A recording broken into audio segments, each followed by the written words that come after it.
Hello friends, welcome to I exam B. I am Sushil Ragade, ex manager Reserve Bank of India. और आपने ये जो update है ये देख ही लिया होगा कि आईएफएससी ग्रेड ए का जो एप्लीकेशन डेट है वो अभी फिर से पोस्टपोन हो गया और अब ये सेकंड टाइम पोस्टपोन हुआ है। पहले एक बार था, अभी फिर पोस्टपोन होके वो 8 मई हो गया, अभी फिर से पोस्टपोन होके आगे जून में गया है। ठीक है, तो अभी मतलब स्टूडेंट्स के दिमाग में काफ़ी सारे क्वेश्चंस हैं क्योंकि आईएफएससी का नोटिफिकेशन आ चुका है, सेबी ग्रेड ए का भी नोटिफिकेशन आ चुका है, आरबीआई का नोटिफिकेशन आने वाला है। पहले डेट बुक हुआ था, अभी डेट नहीं है, इलेक्शन के वजह से थोड़ी अनसर्टेन चल रही है। तो अभी काफ़ी अनसर्टनटी है, क्या करे क्या नहीं करे। और स्टूडेंट ये क्वेश्चन पूछ रहे कि सर मैं अभी देखो टेम्पटेशन तो हो रहा है कि तीनों के तीनों एग्ज़ाम साथ में हैं, तीनों की तैयारी साथ में करें या कि फिर किसी एक पे कंसंट्रेट करें या दो पे करें। तो मल्टीपल क्वेश्चंस आपके दिमाग में हैं, तो इसका डिसीजन कैसे लेना है उसके बारे में हम आज की इस वीडियो में डिस्कस करेंगे। और देखो ये जो क्वेश्चन है ना, बहुत बार स्टूडेंट पूछते हैं किसी को, तो मुझे लगता है ना ये क्वेश्चन का आंसर दूसरा कैसे दे पाएगा। अभी अगर मैं आपको पूछूंगा कि मैं मैराथन में भाग सकता हूँ कि नहीं भाग सकता हूँ, तो आप क्या कहेंगे मुझे बताइए। तो ये मुझ पे ही डिपेंड है, मैं ही इसका आंसर दे पाऊंगा। आपका बैकग्राउंड क्या है, आपके पास टाइम कितना अवेलेबल है, आपने इसका इस एग्ज़ाम्स की पहली तैयारी की है कि नहीं की है, आप कितना डेडिकेटेड हो, आपके पास कौन से मेंटर्स अवेलेबल है, बहुत सारे कंडीशन है इसके ऊपर। तो इसलिए ये जनरली ना क्वेश्चन दूसरे को एक्चुअली नहीं पूछना चाहिए। लेकिन क्या है, यहाँ पे मैं आपको एक फ्रेमवर्क देने का एक ट्राई करता हूँ। और इसका जेनेरिक आंसर तो कभी नहीं हो सकता क्योंकि हर एक का बैकग्राउंड अलग है, हर एक के पास टाइम कम अवेलेबल है, मतलब जो पता नहीं, किसी के पास 2 घंटे है, किसी के पास 12 घंटे भी है। ठीक है, तो based on your resources you have to tell कि आप क्या कर सकते हैं क्या नहीं कर सकते। मैं आपको एक फ्रेमवर्क बताऊंगा, उसके बेस पे आपको डिसीजन लेना थोड़ा सा आसान होगा। तो चलो वीडियो स्टार्ट करते हैं। अभी अगर आप देखेंगे, पहले 28 मार्च से लेके 8 मई तक ये ओपन था। उसके बाद अभी अंदर पता नहीं है क्या हुआ है, मैंने किसी को पूछा भी नहीं और वो जानने का हमें क्या मतलब, कोई मतलब नहीं है क्यों हो गया होगा। इलेक्शन होगा, कुछ उनका रिक्रूटमेंट का चल रहा होगा, लेकिन ये जो अननेसेसरी चीज़ें नॉइज़ है, इससे लोगों का टाइम पास होता है, इसका कोई बेनिफिट आपको नहीं होने वाला। ठीक है, तो ये 6 जून को चालू होगा और 14 जून को ये क्लोज हो जाएगा। अगर आपने अब तक नहीं अप्लाई किया है तो आप अप्लाई कर सकते हैं इस टाइम बैंड में, और अगर आपने अप्लाई किया है तो अच्छी बात मानिए कि आपको ज़्यादा टाइम मिल गया है। ठीक है, और पहले जो नोटिफिकेशन आया था उसमें कम वैकेंसी थी, अभी वैकेंसी बढ़ गई है।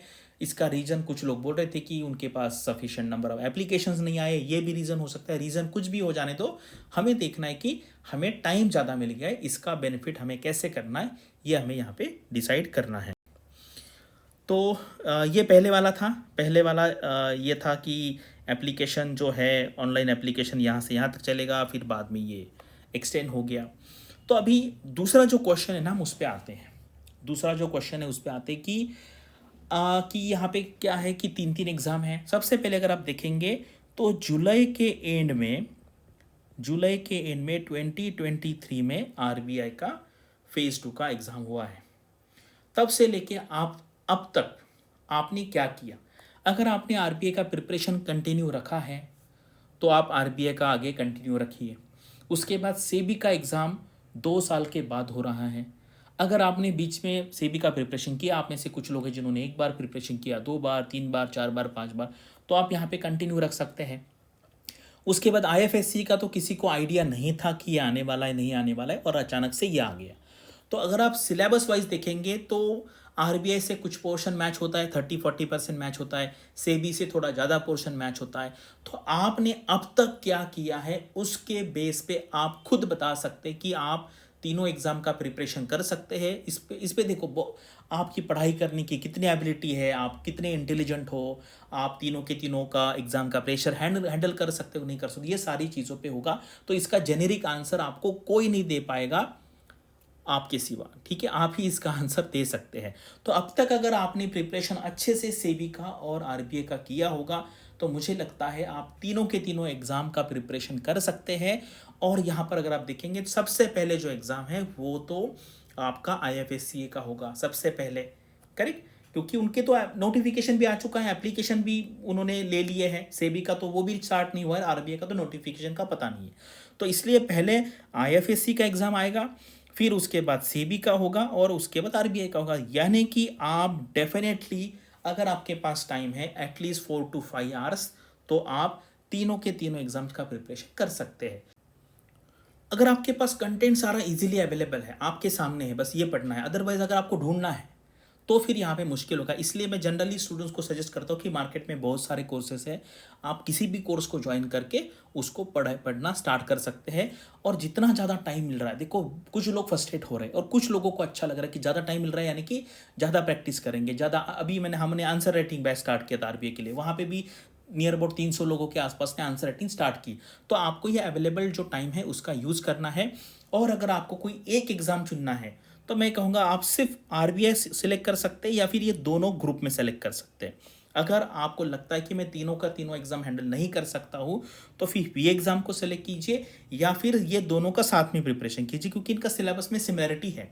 तो कॉमर्स है, अकाउंटेंसी है, वो फाइनेंस है, वो जो सारे चैप्टर्स है वो यहाँ पे आपको दोनों में मिलेंगे। तो अगर तीनों की कैपेसिटी है तो तीनों को कीजिए, अदरवाइज सिर्फ आरबीआई या ये दोनों का साथ में प्रिपरेशन आपको करना है।